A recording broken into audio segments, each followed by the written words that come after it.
Hey, this is George G. Welcome to George's Room of Rock. How's everyone doing out there today? Hope you're having a good day. The weekend has started and done with work, and looks like a nice day. It's a little chilly out, but 50 degrees. It's supposed to be nice next week in the 60s. So we had an earthquake here yesterday in New Jersey and the tri-state area. It felt all over the place. Crazy. I mean, I didn't feel it because I was driving. So I just thought the road was crappy. But I did feel the aftershock a few hours later, though.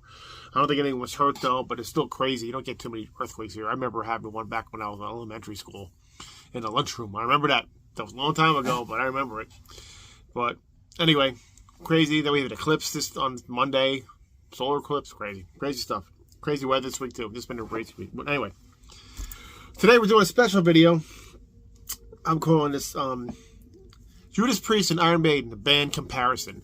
Now, there's a lot of things with Judas Priest and Iron Maiden. They're kind of similar. A lot of their the way they were when they started, and even though Priest precedes them by 6 years, there's a lot of similarities and a lot of differences. But you can talk about Priest, talk about Maiden. It's kind of the same thing. Two different bands, both different sounds, both from England, so they both have that English thing to them. Both fantastic, have for the mainstay. Their main vocalists are amazing singers, and it's great. So I mean, I just thought this is a cool idea to do, and I saw Darcy did from Six Strings Nine Lives. He did one on the later albums, comparing their other albums from the 2000s up till now of Priest and Maiden. I'm doing the whole catalog, so I'm starting to do chronological order. But a couple of things before I start doing like the history. Cool things about both the bands is Priest and Maiden have awesome logos. I mean, the first half of Rock and Roll for Priest wasn't that great, but the one I have is the other one. But they have basically three logos. Basically they have four logos. The original logo from like the early days, and they have the classic one. Then they have the one from the Ripper era. And then the reunion era, where they just added on to the old logo. Maiden basically stayed the same with their logo. It's just they modified a little bit. They got rid of the little R in the N at the end was like a little bit different. But they changed it once. But they got it back to the original logo now. So, and that's one thing similar. They both have great logos. And as far as what the band looks, the defining piece of the band. For Priest, they really didn't have any defining. They have great album covers, and they have some crappy ones too. But what's really is Rob Halford. I mean, he's the one that you look at, and through the years, he changes from us. He had started with long hair, then just went up to the leathers and the short hair, then the bald, and it just works. And it goes through the years, So for Rob, that's what you identify Priest with, is really not just the guys in the band. Rob Halford's the focus of the band. Now with Maiden, they went the other way. They used Eddie. And everyone knows Eddie. He's the most iconic metal guy or metal mascot ever through the years. He's changed all the way, and they're still using Eddie to this day, even with the newest album Senjutsu that came a few years ago. Still the same guy. Still Eddie. It's different artists doing it now. It's not Derek Riggs anymore, but his iconic when he started with that. So that's one thing that's cool. They compare. They have great logos. They got cool. The mascot's different, but you got Rob Halford on the other side there. So anyway, let's go through. I have the stuff written down. As you see, looking over here, it's just my little notes here, so I don't screw this up. So this is like something new. I'm hoping that people like this. Maybe I'll do more other bands like this if you do like it. All right. So anyway, Priest starts 1969 with called KK Downing and Ian Hill, the only original members. Well, not even KK Downing. Ian Hill's the original member now of the band. But they started with Al Atkins and I forgot the other guy's name. So they started 69. Went through different lineup changes. They got Rob Halford in the band years later. And 1974, so 5 years after they really formed the real, because Priest was around, I think, before KK joined, but KK really made it what it was. And so 5 years after, put out the first album, Rock-a-Rolla. Didn't like The World on Fire, and the other one, I don't have the other cover with the Coke bottle thing, looking thing, but didn't like The World on Fire. So kind of a short. I like the album. It's kind of a slow start to the band. How about that? I mean, I like the songs Rock-a-Rolla and Winter Deep Freeze. Never satisfied. So it's still a good album. I still like it. But it's kind of a slow start, 74. And then you get to 75 also, and then 75 comes, and that's when Maiden starts. So they start forming in the 1975 with Steve Harris, and then he gets, Dave Murray, and then, this energy. Paul Day, I think, was the first singer for them, and they were revolving door players up till they started. But we're going to continue with Priest now, because 1976 comes out with Sad Wings of Destiny, and this is where it starts shaping the Priest sound a little more. They're definitely a victim of changes in the Ripper, Tyrant, and Genocide. It's got a little bit of Queen vibe with some of their songs, like Epitaph definitely sounds like it's a Queen song. But again, they're starting to go to get into it. Tipton and Downing are really starting to gel as a guitar duo. So classic, album. So there you go. That happened 1976. Get to 1977. Priest records their third album, Sin After Sin. Roger Glover from Deep Purple is the producer on it, and they have a session drummer for this one, and with classic songs like Sinner and Dissident Aggressor. Two great tracks, really. Start at the end of the album, great. A little bit different, got some different stuff on it, like Last Rose of Summer is very different for them. Let Us Pray, good stuff though. Here Come the Tears, but a classic album. It's definitely shaping the Priest sound. 1977. I should cross this up so I don't fuck this up. So we'll do that. We're going to all right. In 78, you get two great albums. You get Stay in Class, and this has got Les Binks on drums on this one. He's on these two albums, the two studio albums. Well, you got Exciter, which is like basically kind of almost a thrashy song. It's great. Better by You, Better by Me, the song that got them in trouble years later for the the whole issue with that. But Saints in Hell, my favorite song by Judas Priest, probably. Beyond the Realms of Death is amazing. So not only gets 1978, you get Stay in Class, great, cool album cover. They got the logo there. That's the logo that really they went with for a long time. And you also get Killing Machine or Hellbent for Leather, also 78. So you get two great albums in 1978. And of course, delivering the goods. We got this one, Hellbent for Leather, the title track, cover of Green Manalishi by Fleetwood Mac, which sounds like the Fleetwood Mac version. But excellent song, excellent album too. So that's 1978. I just want to click something here, so don't forget to do it. Okay. Then you get to 1979, and after their fifth album, they put out this great live set, Unleashed in the East, live in Japan. And you got great, hold on. Oh, God. I'm burping. Every time I do this, I'm always doing, eating after this. Excellent versions of, Exciter, Running Wild, Sinner, The Ripper, Candy Green Man, Alicia. Great version of Victim of Changes. So, put out this barn burner of an album, of a live album, with, whether it's live in the studio, whatever. I think Rob Halpern had to redo the vocals on some of it. I don't care. It's still a great classic live album from Priest.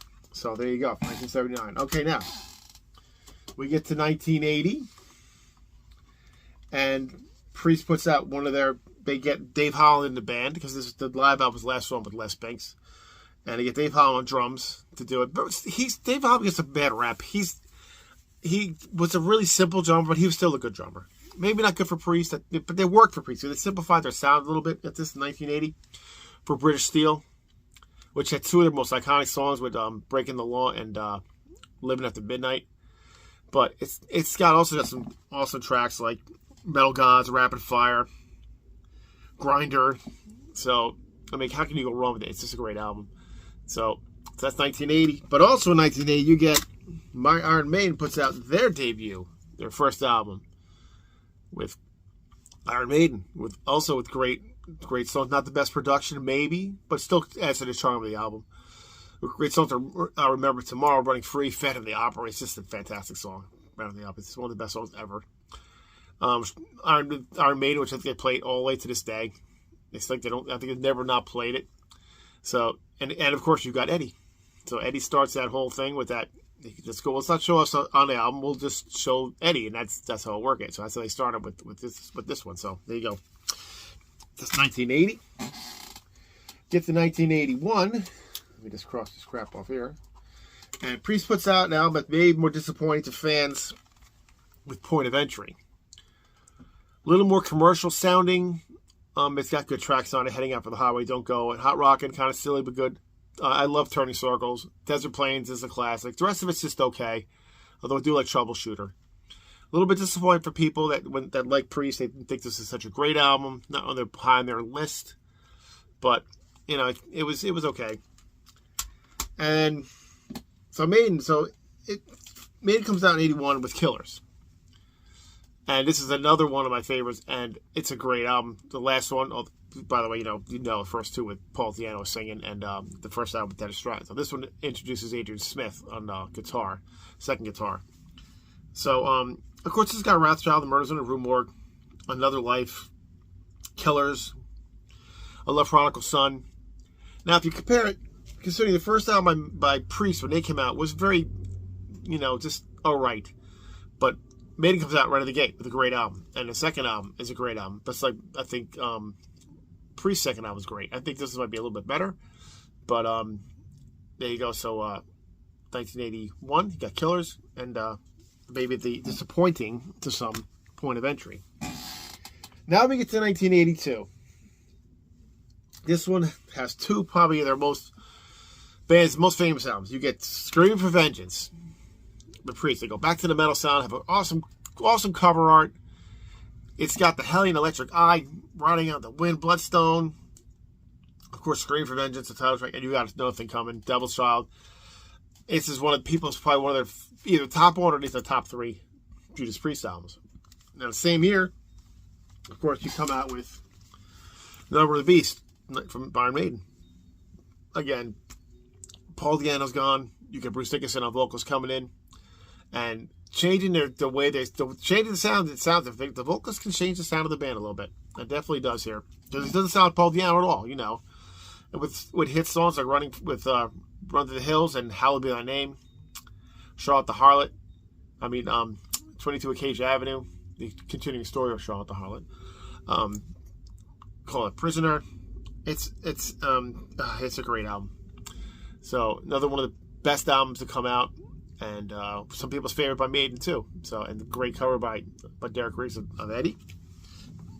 So that's for 1982. 83 comes out now, and Priest did not put out an album in 83, but Maiden did with Peace of Mind. Like Effortlessly, they now long-time drummer for the first three albums, Clive Bird's out. They said he couldn't cut, he had problems, and they bring in the crazy Nico McBrain, who does a great job, and he fits the band perfectly. Of course, this one has The Trooper and Where Eagles Dare. I love the song Steel Life and what do you call it? Flight of Icarus. It's another classic one by Maiden, so it's, what can you say? So, again, it's great stuff there. So now we come down to 1984. Another two great albums. Priest comes back with a really good with Defenders of the Faith, and of course we got Free Will Burn, Jawbreaker, The Sentinel. It's just a great song, and some heads are gonna roll. I like that song too. It's one of my favorite albums by Priest is this one. But Maiden would not be outdone at that time. Puts out Power Slave, another fantastic album, with The Rhyme of the Ancient Mariner, which is one of the most epic songs ever made. The song Power Slave, 2 Minutes to Midnight, Aces High. It's great stuff there. So it's a great album. And there you go. That's 1984. So you got in a few years, Maiden and Priest put out two of their probably other greatest albums ever made. So there's neck and neck with that when it comes to that point. Now you get to 1985, and again, 5 albums in for Maiden, just like 5 albums in for Priest. They put out their seminal live album, Live After Death. One of the greatest live albums ever, with great live versions of all these songs. Flight of Icarus, The Rime of the Ancient Mariner, Number of the Beast, Run to the Hills, all those songs. So it's one of their best live albums also, in my opinion. So again, like I said, that kind of mirrors the Priest career, where they went 5 albums in, they put a live album, another 5, the Priest put 5 albums out. First live Barnstormer of a live album. Maiden does the same thing, 5 albums in, plus a Barnstormer of a live album. So there's little comparisons there. Now, we get to the next one, which is 1986. Maiden puts out Somewhere in Time. It's maybe not as good as their last ones, but still a great album. One of the best covers of their albums. Caught Somewhere in Time, Wasted Years, pretty great, awesome song. I like Heaven Can Wait, and Stranger in Strange Land. So it's a good solid album too. So it's really good, and especially it's just a little different tone to the album, a little different I think instruments they tried on here, different ways of doing the songs. And Priest puts out an album that people, I think, appreciate more now, but did not like it back in the day. They didn't get it. It was very different. It's, of course, Turbo. And Turbo is was a head scratcher at the time. Turbo Lover people seem to like more now. I like Turbo Lover. Locked In.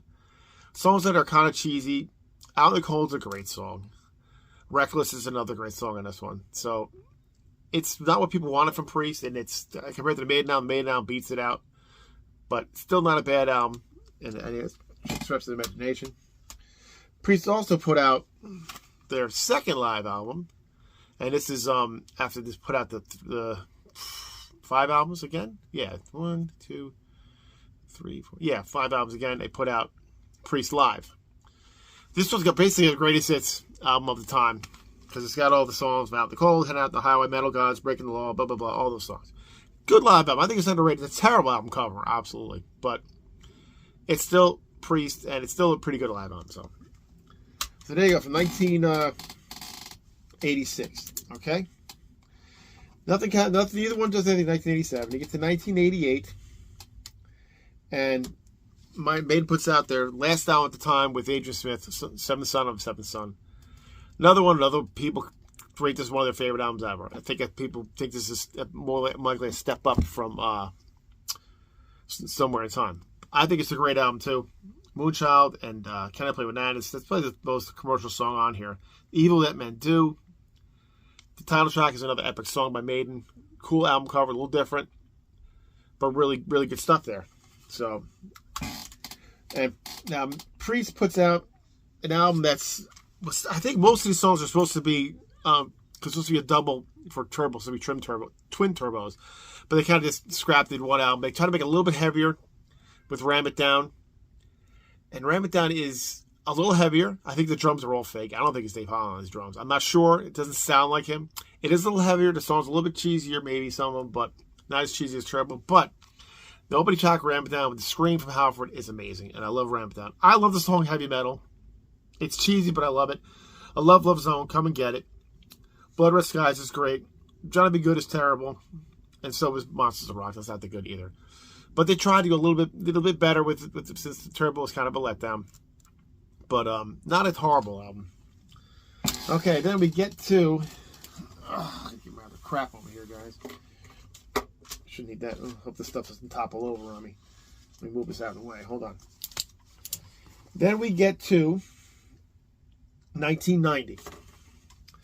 And then Maiden kind of puts out an album because Adrian Smith leaves, and they bring in Yannick Gers, who was in Bruce's Dickinson's first solo album, No Prayer for the Dying. This one, I think, it gets a lot of shit. I think it's a pretty good album. It's not as good as the other ones, but I don't think it's as bad as people make it out to be.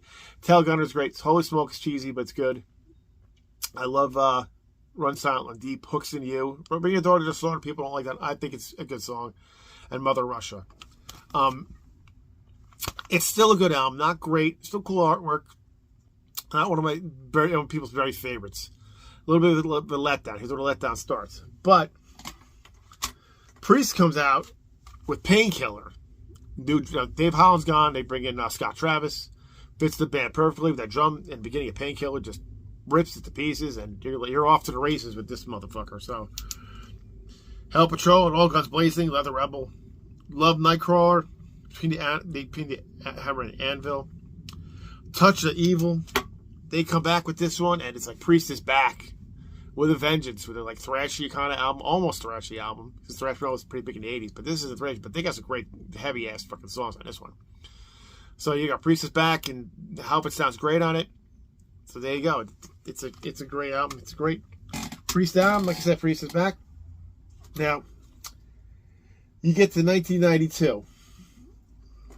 And first off, Maiden puts out Fear of the Dark.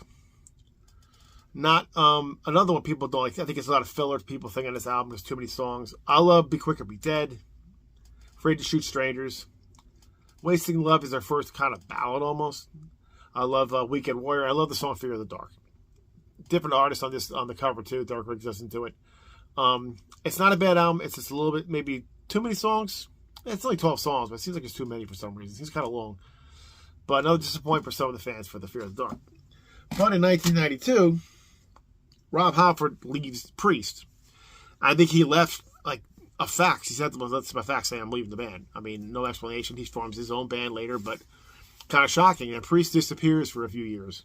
So that's what happens there. 1993, Maiden puts out a couple live ones. I don't have one of them. One of the real live on Real Dead one. I have Live from Donington. It basically has a lot of the same song on this one. It's a cool album cover though. Not as good as the other live one. Again, a few more albums in, just like Priest did. He put another live one out. They put a couple live. Priest always does that in the future. And this is just the way it is. But to do Quick or Be Dead on this one. From Here to Eternity, Can I Play with Madness, Tail Gunner. I like the album. It's not great as the other one, of course not. And then on Real Live, like that one, it's about the same stuff. Still just as good. Not as good, but. So, Maiden's still going. And 1993, when this one was released, Bruce leaves Maiden. And I think he did it because I think they knew he was leaving. He told them he was leaving. I don't think he did it like Halford did it, like out of the blue. I think he just said, I'm leaving, I'm done with, whatever reasons he had, he wanted to do solo stuff. All right, but unlike Priest, Maiden still goes on. They find Blaze Bayley from Wolfsbane, and in 1995, they put out The X Factor. Another album people did not like at the time, but now I think people do like it. I think they think it's a pretty good album now. It's got a lot of great songs on it. Sign of the Cross, Man on the Edge. I love Blood on the World's Hands. So it's still a good album.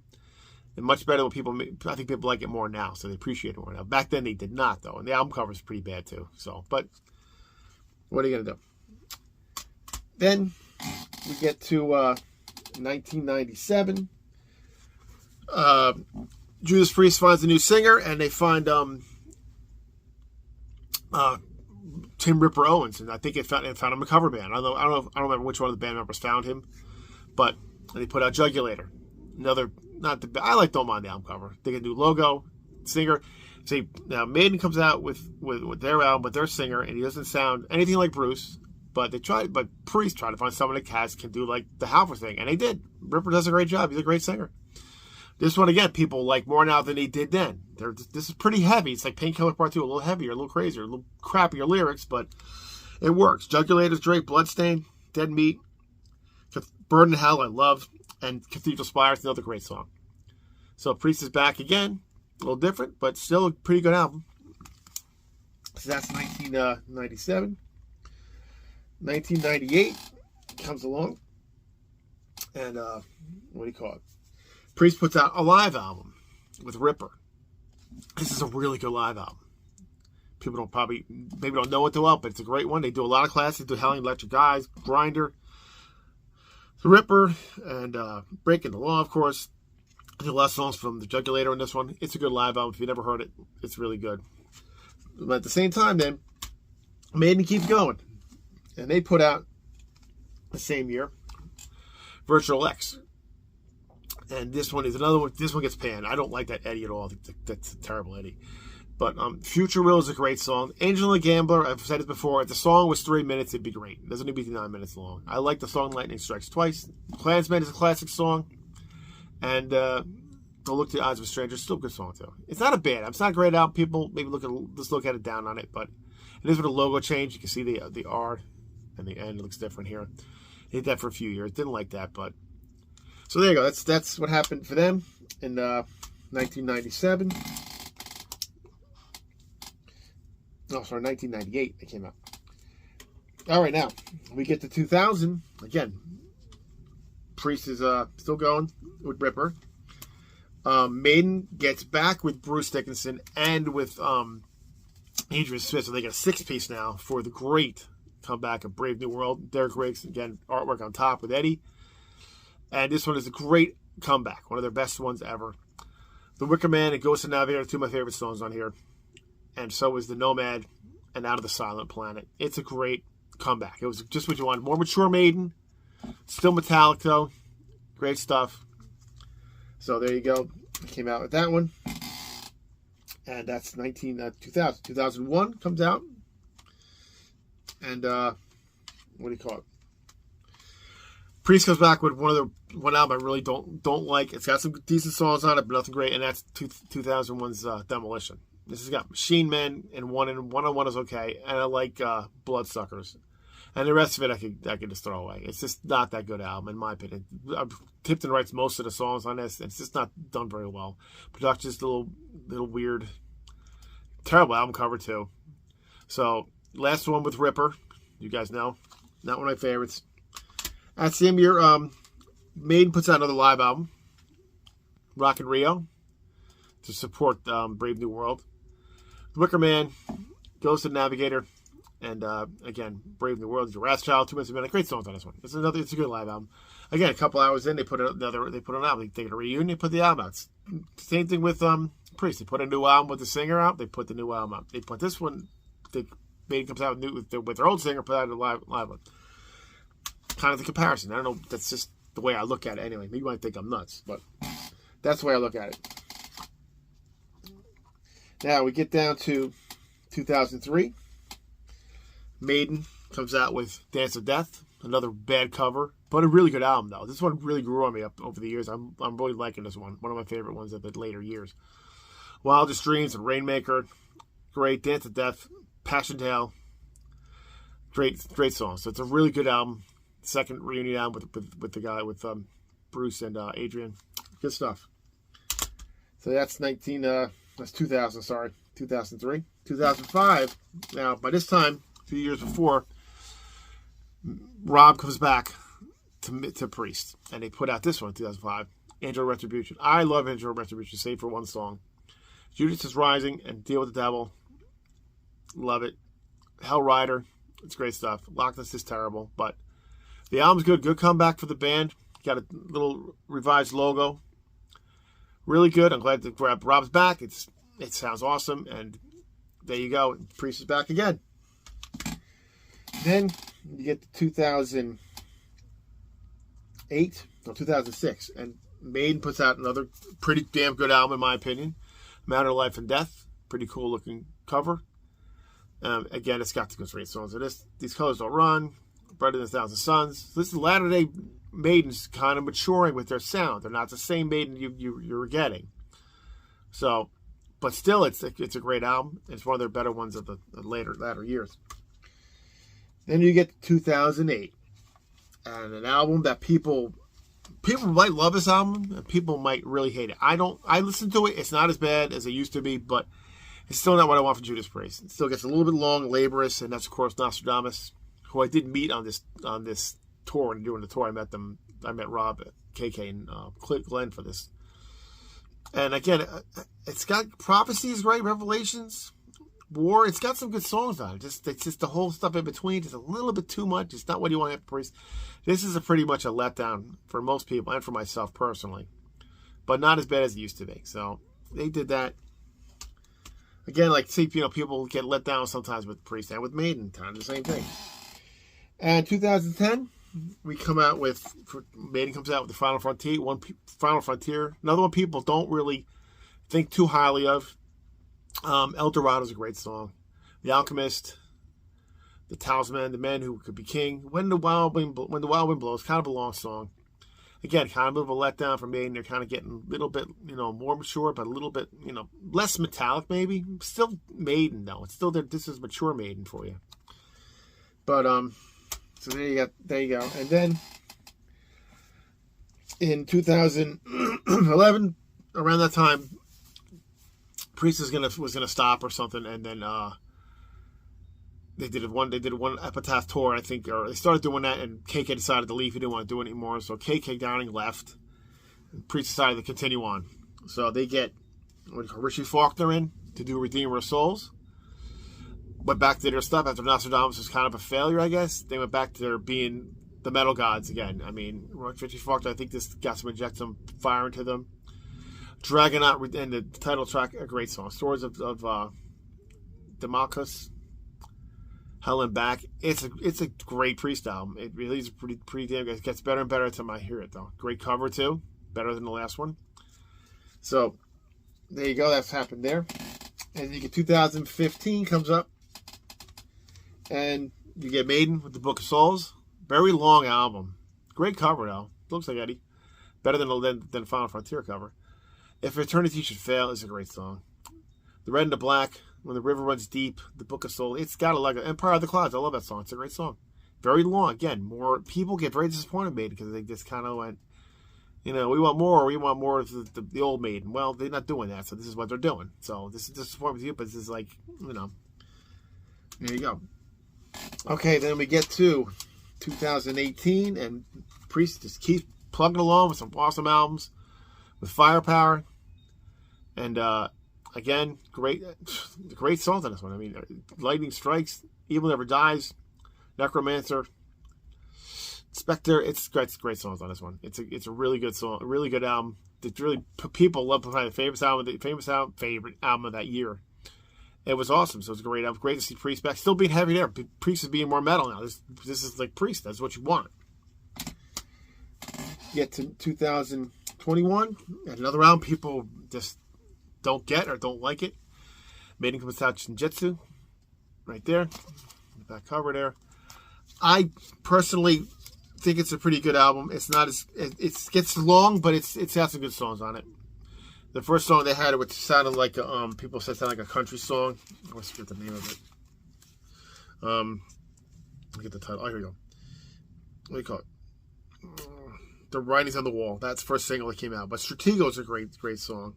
Darkest Hour, Hell on Earth. It's got some good songs on it. I mean, I don't think it's a bad album at all. So it's still good, but compared to what comes out this year. Invisible Shield doesn't hold the candle to Invisible Shield by the Judas Priest. This is a fantastic Priest album. Did a really good job. It's following the same vein as Firepower, but Panic Attack is a great song. Serpent and the King. I love Devil in Disguise. I love what do you call it? All the songs on here actually. Trial of Fire, Escape from Reality, Sons of Thunder. Great Priest album. So. When I get at with the comparisons, you see the way they still plugged on. These two classic bands.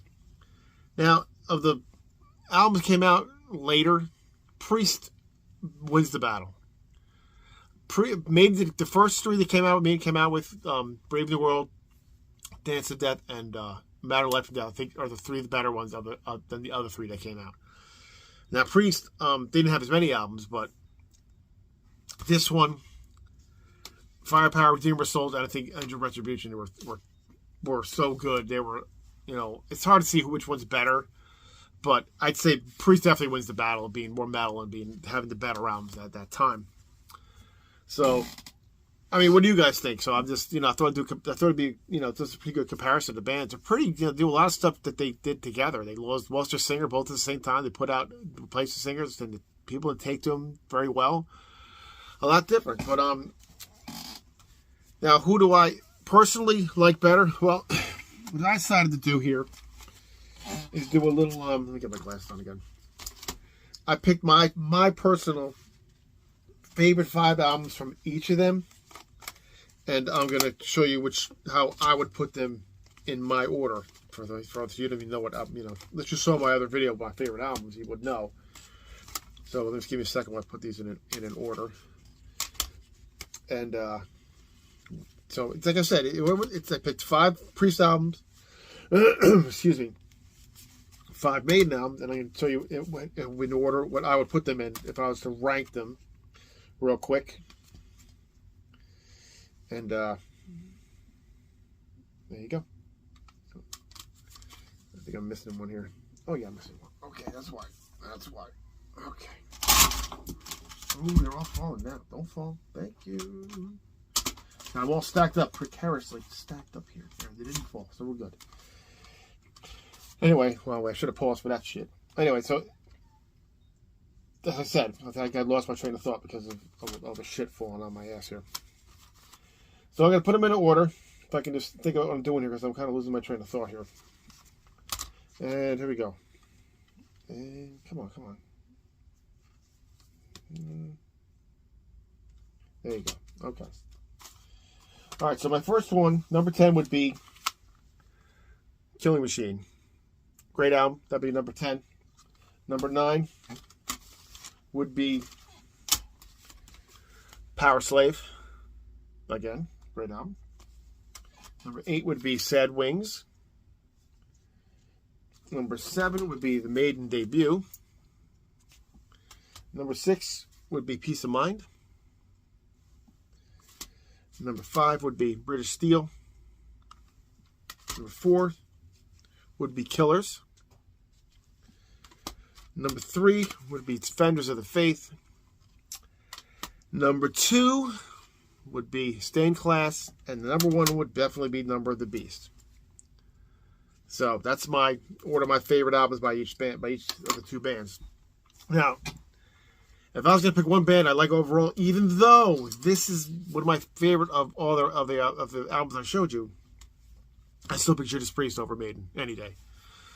I love them both, but Maiden is just Priest maintained their metalhood. So to me, they're I like them a little more than Maiden. I love them both. I think it's just because their early career, they started slow, got really good in the 70s, great stuff in the 80s, and I think their 90s, their one album, the Rip, was better than the ones with that Blaze for Maiden did. And the later albums from Priest, the 3 were so much better than I think most of the Maiden ones that were later, in my opinion. But still, even though this is my favorite from all the albums I showed, I still pick Priest. What do you guys pick? So I hope you guys tell me in the comments what you think of this video. I tried to do something a little different. It's the longest video probably I've never done. I hope it didn't bore you to death. Even though you know all this stuff, I know. I thought it was cool to compare it. I'm trying to do some things with the channel, make it a little more entertaining. That's it. That's my video. Please write in the comments what you think of it and what you think of both the bands. And if you like what you see, please like and subscribe and comment, like I said. And keep rocking metal alive. We'll see you next time.